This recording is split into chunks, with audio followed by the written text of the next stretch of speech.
ګټور نصیحتونه. حضرت علی رضی الله عنه فرمایي په کوم ځای کې چې ستا عزت نه کیږي هلته هیڅکله مه ځه، که څه هم هلته تا ته د طلا په کاسه کې ډوډۍ درکوي. تمه مه کوئ، ځکه د تمه کوونکي پر اوږو د ذلت او مریتوب پړی پروت وي. هر څه زکات لري، د مازغو زکات دا دی چې د ناپوهانو په وینا غوږ ونه ګرول شي. یتیم هغه دی چې علم نه لري، او غریب هغه دی چې عقل نه لري. حضرت امام حسین رضی الله عنه فرمایي کوم کار چې نشئ کولی مسئولیت یې پر غاړه مه اخلئ.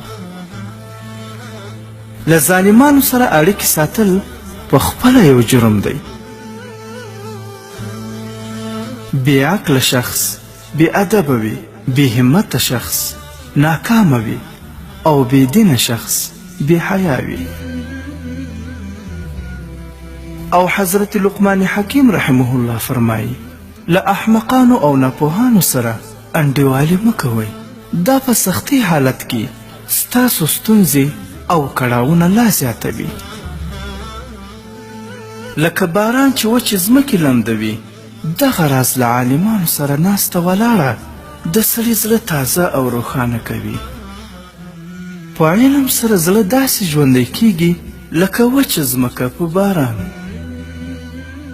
په لمانځه کې د زړه او په مجلس کې د ژبې او په غصې کې د لاس او په دسترخوان باندې د ګېډې ساتنه کوئ.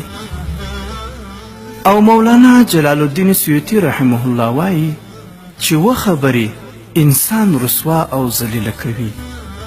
له بلنې پرته میلمستیا ته تلل، په مجلس کې تر خپلې مرتبې پورته کېنستل، د نورو په خبرو کې دخالت کول، میلمه کېدل او پر کوربه باندې امر کول، او د ناوړه شخص سره دوستی کول.